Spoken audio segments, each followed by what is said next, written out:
जोहार, नमस्कार। अभी मैं मौजूद हूँ राजगंज में और आज हमारे साथ में इस काली रात में टाइगर जयराम महतो क्रांतिकारी हैं, जो कि पूरे राज्य में एक चर्चा का विषय बने हुए हैं। बड़े बड़े मंत्री हो, नेता हो, चाहे कोई भी हो, इनका वीडियो जरूर देखते हैं, भले चुपके ही सही, लेकिन देखते हैं। आज इनसे हम लोग कुछ काउंटर सवाल करेंगे और काउंटर जवाब भी इनसे लेंगे। तो सबसे पहले दादा, आपका मेरे चैनल में स्वागत है। धन्यवाद, आपका भी स्वागत है। राजगंज की पहाड़ों की सजी धरती में आप लोग का अभिनंदन है। सबसे पहले तो जिस बाहरी भित्री के खिलाफ आप लोग लड़ रहे थे, जो रघुवर दास 5 साल की कार्यकाल पूरा करके गई है, वो उड़ीसा राज्य में जाके राज्यपाल बन गए हैं, उनको बधाई देना चाहेंगे? बिल्कुल, उनसे हमारी विचारों की लड़ाई थी जब वो राज्य के मुख्यमंत्री थे, और चूँकि राज्यपाल बने हैं, उनको बधाई। आप कहते हैं दादा कि कोयले की काली कमाई में विधायकों का भी मतलब उसमें हाथ होना चाहिए, ऐसा क्यों कह रहे थे आज अपनी सभा में? मैंने ये कहा कि आप जो हमारे विधायकगण बयान देते हैं कि कोयले की काली कमाई मुझे छू नहीं पाई, क्यों नहीं छुई भाई? आखिर माफियाओं को छुई, आखिर दबंगों ने छुआ कोयले की काली कमाई को। जहाँ से रोजगार सृजन होता है, जहाँ से लोगों की आर्थिक उन्नति सुदृढ़ होती है, वहाँ आपको टच करना होगा। आप विधायक थे, यानी आप उसको पॉजिटिव कर सकते थे, उस कोयले की काली कमाई को पॉजिटिवली कर सकते थे, लेकिन आपने वो प्रयास नहीं किया। तो इसलिए मैंने कहा आखिर आप खनन को रोक नहीं सकते, तो खनन को लीगली करवाइए, जिससे कि समान वितरण हो, लोगों तक पहुँचे और सभी लोगों की जन समुदाय की भागीदारी हो, राष्ट्र का भी उन्नति हो, लोगों का भी उन्नति हो, आर्थिक उन्नति हो, तभी राष्ट्र का उन्नति होगा। धनबाद में जिस तरह से देखा जाए, अभी कोल माफियाओं का जो फिर से लगातार व्यवसायियों पर जो अटैक हो रहा था, लगातार गोली चल रहा है, इस पर आप मौन है, कुछ नहीं बोल पा रहे? देखिए, सबसे पहली बात, मैं बीमारी से आया हूँ। जब तक मैं अध्ययन नहीं करूँगा, मैं ना न्यूज़पेपर पढ़ पाता हूँ, ना सोशल मीडिया में एक्टिव हूँ, मेरा सब आईडी अभी बंद है। आप जैसे ही मैसेज कीजिएगा तो उधर से आपको रिप्लाई आएगा। जोहार बोलेगा तो बोलेगा जोहार, लास्ट में अगर ज़्यादा बोलेगा तो बोलेगा दिस इज रवि रॉक, वो अपना परिचय दे देगा कि हम टाइगर नहीं हैं। तो ठीक उसी प्रकार हम कहीं नहीं हैं अभी, तो मेरे पास जानकारी नहीं था। लेकिन अगर ऐसी घटना घटी है तो पहले मैं जिनके साथ घटी उनके प्रति सहानुभूति, श्रद्धांजलि प्रकट करता हूं, और साथ ही मैं जिला प्रशासन से अपील करता हूं, मैं उनसे उम्मीद करता हूं कि जल्द से जल्द दोषी को सज़ा होगी। कहीं ना कहीं हमारी जो फेलियरिटी है, कहीं ना कहीं सरकार दिलचस्पी नहीं ले रही है लोगों की सुरक्षा को लेकर, कहीं ना कहीं जो हमारी प्रशासन है, कहीं ना कहीं वो किसी भी इस मोर्चे पर विफल दिख रही है। तो इसीलिए उन्हें आखिर इतना उम्मीद के साथ उन्हें इतना बड़ा दायित्व दिया जाता है, तो खरा उतरना चाहिए। जी दादा, जिस तरह से आप विस्थापित का मुद्दा को हमेशा उठाते हैं, चांडिल का विस्थापित लोग 40 वर्षों से, लगभग उससे पहले से लड़ाई लड़ रहे हैं, अभी तक उन लोग को न्याय नहीं मिल रहा है, क्या होगा आगे? देखिए, मेरा मानना है कि न्याय अब 2 ही रास्ते दिखते हैं। या तो आपका पद और पावर बहुत उच्च कोटि का होना चाहिए, दिल्ली तक पहुंच होनी चाहिए, या तो फिर आपको एक आक्रामक लड़ाई आर पार की लड़नी होगी। या तो वे लोग जुल्मी लोग रहेंगे, या तो हम रहेंगे। मजबूरन इन बातों को मुझे कहना पड़ रहा है, क्योंकि मैंने झारखंड में देखा, कोई 70 दिन से धरना में है, कोई 100 दिन से, कोई तो 300 दिन से धरना में बैठा है। यार, साल भर से धरना में बैठा है, ये कौन सा लोकतंत्र है बताइए? तो एक लोकतांत्रिक देश में अगर कोई जीवन भर धरने पर बैठेगा तो लोकतंत्र का अनुभव नहीं मिलेगा। यानी कहीं ना कहीं पूंजीपतियों के हाथों में लोकतंत्र की सारी शक्तियां निहित हो गई है। इसलिए आज बहुत पीड़ा और चिंता का विषय है। अब या तो उसे पहुंच अपनी बनानी होगी, पहुंच बनाने में ज़िंदगी बीत जाएगी, तो लास्ट में वही एग्रेशन मूड में आएगा और कोई ऐसी एक्टिविटी करेगा जिससे आने वाले दिनों से लोग अपराधी तत्वों की श्रेणी में शामिल करेंगे। दादा, आप हमेशा कहते हैं कि झुमरा पहाड़ हमको बुला रहा है, ये क्लियर नहीं कर रहे हैं, झुमरा पहाड़ बुला रहा है कि क्या है ये? देखिए, इसका मतलब है कि ऐसा आंदोलन जिसमें आर पार की लड़ाई होगी, जिसमें माने एक ऐसा माहौल बनेगा कि बहुत बेजोड़ माहौल बनेगा, और कोई नहीं चाहता है। हर कोई चाहता है कि अगर कुंवारा है तो चाहेगा अपने माँ बाप भाई बहन के साथ खुशहाल रहें, शादीशुदा है तो पत्नी बच्चों के साथ खुशहाल रहे।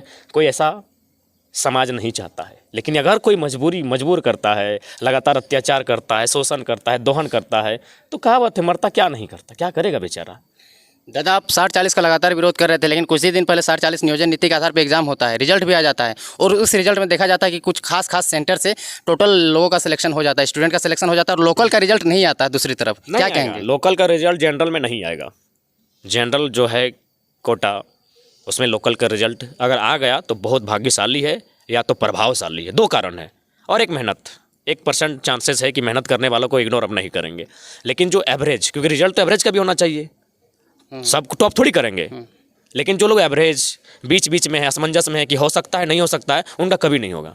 तो दादा, इससे बड़ा एग्जाम अभी सचिवालय का एग्जाम होने वाला है, और कहीं भी अगर कोई ऐसे में बाहर का आदमी घुस जाएगा तो वो 60 साल के आ जाएगा, मतलब अगला जनरेशन को भी फिक्स करके चला जाएगा। तो ऐसे में गर्थ में चला जाएगा। बिल्कुल, झारखंड की नेताओं की उदासीनता के कारण आज गर्त में हम लोग पा रहे हैं। सचिवालय की तो बात ही मत कीजिए, वहाँ 80% बाहर के लोग हैं।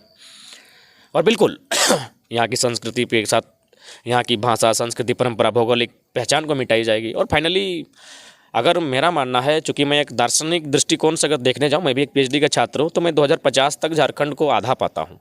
यहाँ बाहर के लोगों का दबदबा होगा और यहाँ के लोग भुखमरी और पलायन के कगार पे होंगे।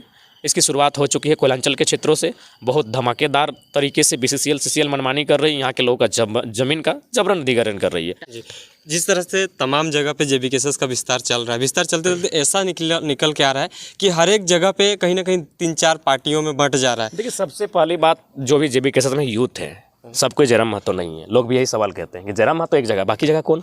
सही बात है, क्योंकि सब में त्याग की भावना नहीं दिखी है। सब में कुछ ना कुछ 1% ही सही दिखी है कि वे लोग विधायक बनने का ख्वाब, सांसद बनने का ख्वाब, वही लग्जरी लाइफ, ये चीज़ थोड़ा सा दिखा है। तो स्वाभाविक है, यूथ है, उनको भी एक ख्वाब आया होगा कि हम लोग भी, अच्छा बात है, यूथ विधायक बने, यूथ सांसद बने, लेकिन मैं बार कह रहा हूँ, डेयरिंग यूथ सांसद बने, डेयरिंग यूथ विधायक बने, जिनमें अपना जो पैसा है उसको भी समाज को दान करने की हैसियत हो, जिसके पास हृदय बड़ा हो, वे अब नेतृत्व करें।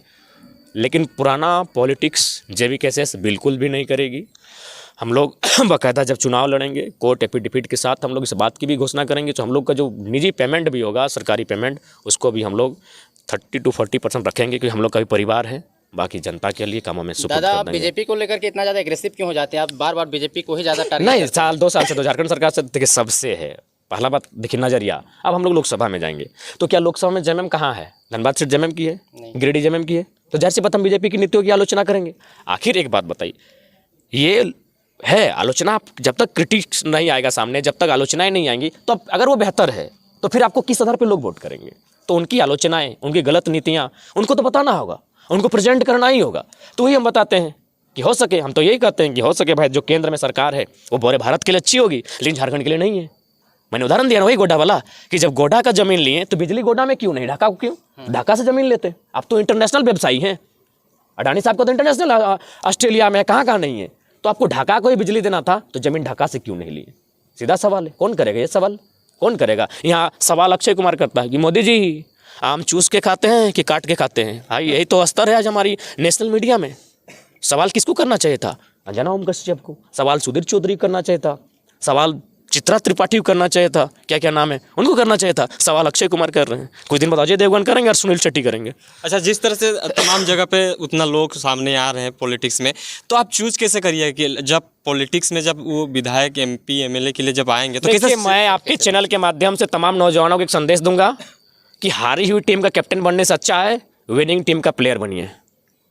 लड़ के मर जाइएगा, लास्ट में पता चलेगा सब हार गए। विनिंग टीम का कैप्टन बनिए, सॉरी विनिंग टीम का 15वां खिलाड़ी क्यों नहीं बनिए, ये संतोष रहेगा कि वर्ल्ड कप की ट्रॉफी जो जीती गई थी उसमें मेरा भी रोल है। नहीं तो पता चलेगा सेमीफाइनल अच्छा खेलें, क्वार्टर फाइनल अच्छा खेलें, 500 रन भी आप स्कोर किए। सचिन तेंदुलकर हमेशा बहुत लंबा चौड़ा स्कोर करते थे, लेकिन रिजल्ट क्या आता था? हार गए। 11 में जीते, बधाई। तो ठीक उसी प्रकार युवाओं को हम कहेंगे, हारी हुई टीम का कप्तान मत बनिए, यानी खुद मत सोचिए कि हम ही बनेंगे। यार जनता चूज करती है, जनता समर्थन करती है, आइए सामने। टाइगर जयराम छाती ठोक कर कहते हैं कि 2 साल का संघर्ष से हम कहीं पे भी लड़ेंगे चुनाव, हम जीत जाएंगे। मैंने ये नहीं कहा, इतना काबिलियत बना लिया। हमने ये कहा कि हमने अपनी काबिलियत, अपने मेहनत से, अपने संघर्ष से बनाई है कि कोई नेशनल पार्टी हमको टिकट देगी। ये मैंने कहा, जितने की बात हम कभी नहीं किए हैं। हमने ये कहा कि जाहिर सी बात है, अगर नेशनल पार्टी टिकट दे देगी तो कोई भी सीट, क्योंकि उनका भी जनाधार है भैया, उनका जैसा भी है, ग्राउंड में उनके लोग हैं, हम लोग कभी समय लगेगा।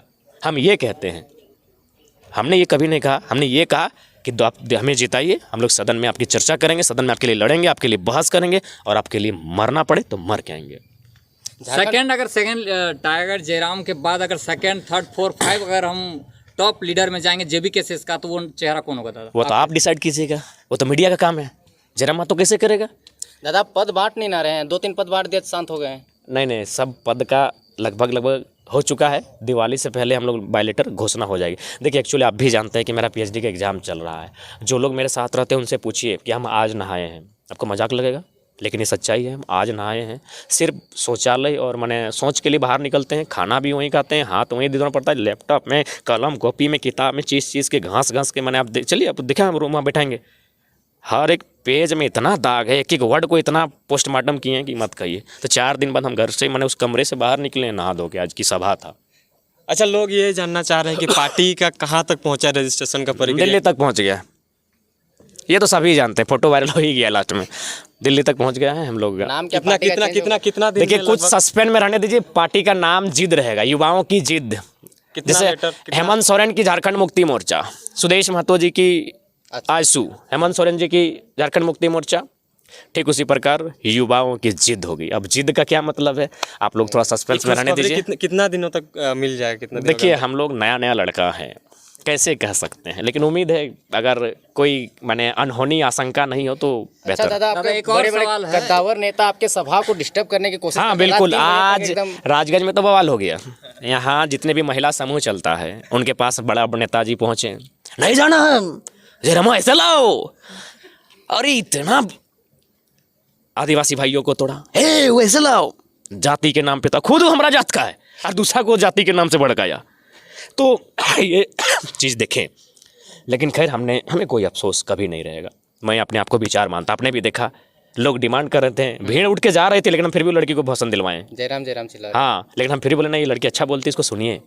जबकि जिस समय भीड़ का कोई भी नेता भाषण उस समय देता जब भीड़ की पिक हो, चारों तरफ क्राउड हो, लेकिन हम कब देते हैं जब आधी चली जाती है, क्योंकि उससे पहले लोग इतना सुनती है स्पीच कि उसको जाना पड़ता है। लेकिन हमको विश्वास है कोई दिक्कत नहीं, घर जाएगी मोबाइल खोल के हमको देख लेंगे। मैं विचार हूँ, मुझे फेस की कोई आवश्यकता नहीं है, गोबर भी नीप के पोत दीजिए, हमको दिक्कत नहीं, हम विचार हैं और विचारधारा घर घर तक जाएगी। जिस तरह से लगातार आप तो ये कहते हैं कि हम किसी जाति का नेता नहीं हैं, झारखंड आपको सुनना पसंद करता है। झारखंड के लोग लगातार, मैं देख रहा हूँ कमेंट के माध्यम से पता चलता है कि झारखंड के सीएम के रूप में आप लोगों को देखना चाहता है।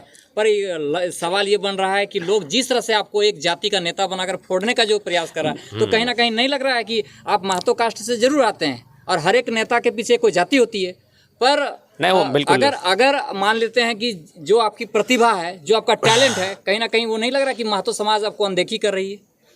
देखिए इसमें एक समाज की बात नहीं है, भले हम एक समाज का बेटा हो सकते हैं, नेता सर्वदलीय होते हैं, यानी सब समाज सब दल के लोग, दल मतलब मनुष्य से ही है, पार्टी के दल से नहीं। अच्छा एक बात बताइए, हाल ही फिलहाल जो हम लोग का आंदोलन था, जो हम लोग, मेरा कमर में पेन था, मैंने थोड़ा सा रोते मैंने हल्का सा तकलीफ में पहुँचे थे, वो तो मुस्लिम कम्युनिटी के थे। 3 गो जो महिलाएं डेथ की थी वो तो रजक कम्युनिटी की थी। हमको तो नहीं जाना चाहिए था अगर हम एक जाति का है तो। सबसे पहली बात, ये हमेशा इस देश में चलाया गया है, जो एक खासकर फार्मिंग और वर्किंग क्लास का जो लड़का होता है उसको जाति में लोग तोड़ देते हैं। क्या है भाई, रविंद्र पांडे पर आज तक कभी किसी ने आरोप नहीं लगाया कि आप ब्राह्मण समाज के नेता हैं। आज तक PN सिंह को किसी ने कहा कि आप राजपूत समाज के नेता हैं। राज सिन्हा को किसी ने कहा कि आप लाला समाज के नेता हैं। आदरणीय ढोलू साहब को किसी ने कहा कि आप तेली समाज के नेता हैं। तो फिर जयराम महतो समाज के नेता कैसे जी? मैंने जो मुद्दे उठाए हैं, मैंने जो आज तक जो भी छोटी सी एक्टिविटी मैंने काम किया है, जिन लोगों को हमसे लाभ पहुंचा है, क्या वो किसी एक समाज के हैं? जी नहीं, बिल्कुल भी नहीं। मैं अगर बोलूँगा तो हम लोग खासकर अभी मुआवजों में, खैर हम लोग चाहते हैं कि उस कंडीशन में हम लोग को ना हो, और हम लोग तभी पहुँचते जब किसी का देहांत होता है, ये सिचुएशन बार बार नहीं आए। लेकिन अगर हम लोग गिलाएंगे तो उसमें हमको लगेगा सभी है, उसमें बहुत सारे अपर कास्ट के लोग अभी भी तक दिला चुके हैं मुआवजा? हम खड़ा रह के 24, बाकी आपके कार्यकर्ता हमारे कार्यकर्ता 30 पार हो जाएंगे, 30 to 35, मतलब करोड़ों पार अभी हैं? अभी 6 महीना में। करोड़ों पार हैं। हाँ, अगर मुआवजा की बात करेंगे तो आप अगर कैलकुलेशन करेंगे तो पार हो जाएगा, आराम से होगा। हम खड़ा रह के 24, लेकिन ये विचार अभी नहीं, जब सदन में अगर एंट्री हुई तो वहीं सुना जाए। एक और आप पर आरोप लगता है। हाँ, कि बहुत टाइगर लगता है। जयराम जी लगातार भाषा से लेकर आंदोलन और आंदोलन से लेकर 60-40, हाँ। और अभी जितने भी समस्याएं आ रही है, जैसे लैब टेक्नीशियन का आ रहा है, आप लोग आंदोलन करना छोड़ दिए हैं। लोग ये आरोप लगा रहे हैं कि केवल नेता बनना था उनको, आंदोलन से उसको कोई मतलब नहीं था। अच्छा। ये रिजल्ट नहीं मिल पा ये रहा है। मिल अच्छा नहीं एक पा बात बता, रिजल्ट इसलिए नहीं मिल पा रहा है कि आप छात्रों को लाठी खा रहा है, आप मोबाइल में आई सपोर्ट कर रहे हैं, आइए सड़क पे, रिजल्ट मिलेगा। कितनी % है झारखंड की जनसंख्या? 3.25 करोड़ 3.5 करोड़ है। 3 लाख लोग भी आइए ना एक दिन सड़क में, मानव श्रृंखला के टाइप से आइए, कहाँ नहीं आ रहे हैं? JSSC स्टूडेंट के बातों का या उनके समस्याओं से लड़ती थी, पर वो कहीं ना JSSU, JSSU हाँ वो भी आके JB केसेस में शामिल हो गई, और जो स्टूडेंट के नहीं, समस्या मुद्दा वो भी- लड़े। सुनना बंद अच्छा कर एक दिया। बात बताइए, जो भी स्टूडेंट मूवमेंट में हुआ, किसका केस नहीं हुआ लड़का लोग का? कौन लाठी नहीं खाया? कौन अरेस्टिंग नहीं हुआ? कौन डिटेन नहीं हुआ? लेकिन आप घर में बैठ के बोलिएगा कि तुम लड़ो, हम लड़ ही रहे हैं, लेकिन तुम सब कम से कम पीछे तो आओ। सोशल मीडिया से नहीं होता है भाई। जिस दिन यहाँ 3-4 लाख लोग सड़कों में निकल के विधानसभा को सामने घेर के खड़ा हो जाएंगे, उस दिन नीति बन जाएगी।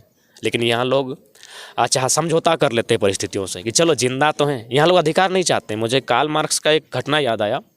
वो शायद यूरोप के किसी कंट्री में गए थे जहाँ गुलाम जो है ना वो टूटी हुई प्लेट के लिए लड़ रहे थे। तो कार्ल मार्क्स पूरा हंसने लगे। तो गुलामों ने पूछा कि आप हंस क्यों रहे, हमारा मजाक क्यों उड़ा रहे? बोला तुम जो लड़ाई टूटी हुई प्लेट्स के लिए कर रहे हो, भोजन के लिए कर रहे हो, ये आज़ादी के लिए करना चाहिए था। तो हमारे लोग समझौता कर लेते, यार जाओ ना, जिंदा है ना, ये अधिकार से कोई वास्ता नहीं है। गुजरात, सूरत, महाराष्ट्र में खट लेंगे। लड़ना चाहिए हमारे लोगों को। आपको झारखंड से बाहर भी कुछ पॉलिटिकल इस्टेब्लिश होना है क्या? बार बार मुंबई, दिल्ली, बेंगलोर, हैदराबाद ना, वहाँ जो लोग हैं उनको मतदान के लिए झारखंड में प्रेरित करना है। कुछ परसेंट को अगर झारखंड में रिटर्न ले आएंगे वो प्रयास करना है। आपको जो चंदा मिलता है, आर्थिक रूप से जो अभी सहयोग मिल रहा है, बदले में लोगों को आज कितना मिला है? गिनिए देते हैं। जूम कीजिएगा थोड़ा कैमरा को, आप थोड़ा कैमरा को जूम कीजिए। आज टाइगर को सवाल आप सामने हाँ रे बार तो दिखा देते। 100 भर दिए पॉकेट में, सामने ही है ना। 200, 300, 3 और 5 800, 800, 900, 1000 यानी 1000, 1000। इसको बाद में गिनेंगे भाई। नहीं है 100 है तब 1100, 1100 और 1000, 1100 और 1100, 2200। फ्लाइट वाला था। हाँ फ्लाइट वाला था। ये फ्लाइट वाला 2200 हो गया ना। 1 2 3 4 5 6 7 8 9 10 11 12 13 14 15 16 17 18 19 20 यानी 10,000, 10,000, 10,000 2200, 10,000 2200 यानी 1200, 12,200, 12,200। 12,200 मान के चलिए एक सभा में 12,200। ठीक है। क्या है हम लोग का खर्चा? आप टोटल अभी तक 400-500 सभा कर लिए हैं। नहीं, पहले नहीं बोलते थे ये सब। पहले नहीं देता था। पहले जो मैंने आयोजन समिति थी वही लोग जो चंदा करते थे। अब पॉलिटिकल बात करने लगे हैं तो पॉलिटिक्स में तो खर्चा है ना भैया। तो काहे ले तो इस सब के लिए चुकरी उकरी बना के रखे हैं? कहाँ रखते हैं सब पैसा को? हाँ, चुकरी उकरी है उसमें 2024 लिखा है। हाँ, फूटेगा 24 में। 24 में फूटेगा। तो ये चीज़ आप देख रहे हैं। 10,000 मायने हैं। एक सभा में अगर 10,000 लोगों को प्यार मिला, कितना दूर था मेरा घर यहाँ से? 15 किलोमीटर। क्या पेट्रोल लगेगा? किसी 4 व्हीलर में हम लोग 4 व्हीलर आए, 3 हुआ है, सब 3 ही हुए, 2-4 लीटर हार्डली 500 रुपया, 500, 500 1500। 1500। लड़का लोग हैं, मान के चलिए 20-25 को खाना होगा। क्या होगा खर्चा? मैंने सोचा ना इसमें क्यों हम कंपनी का, ये एक नई शुरुआत है। अगर ये पैसा हमको अगर मान के चलिए जनता से नहीं आती, इससे पहले नेताओं को नहीं मिलता था, उन लोग कंपनी से लेता था, वेदांता से लेता था, बिरला से लेता था, उषा मार्टिन से लेता था, और वही लोग जाके जंगल बेचता था, पहाड़ बेचता था, खेत बेचता था, और नक्सली वही नेता लोग पैदा करता था। लेकिन जब हम लोग को जनता सपोर्ट कर रही है तो इसका मतलब है हम लोग कोई भी एक भी रुपया किसी से गलत तरीके से नहीं लेंगे। क्यों लेंगे? लेकिन आप लोग बच्चे से पैसा ले लेते हैं जिसका चॉकलेट खाने को उम्र। अच्छा एक बात बताइए, क्या नहीं एक्चुअली बच्चा लोग नहीं देता, अभी सब पापा लोग बच्चा को पैसा देके भेज देता है। बाकी हाँ, बच्चा लोग जानता है, बहुत बड़ा बात है यार। हॉर्लिक्स भी देखें आज मिला आपको। हाँ, हॉर्लिक्स भी मिला। तबीयत कैसा है? बार बार खांस रहे हैं। देख ही रहे हैं, हम बताने क्या जरूरत है, आप लोग भी इतने काबिल लोग हैं, अनुभव कर सकते हैं। अंत में झारखंड के लोगों को क्या संदेश देना चाहिए, क्योंकि इंटरव्यू सेशन थोड़ा लंबा हो गया? झारखंड के लोग ये संदेश देंगे, अगर हम लोग का विचार सही है तो सपोर्ट कीजिए। हम लोग फोर्स नहीं करेंगे कि हमको देना ही देना है, ना हमको लोग कोई किसी तरह से दिग्भ्रमित करेंगे जैसा कि पॉलिटिकल पार्टियां करती है। हम लोग विश्वास से अच्छा करेंगे। ठीक है भैया।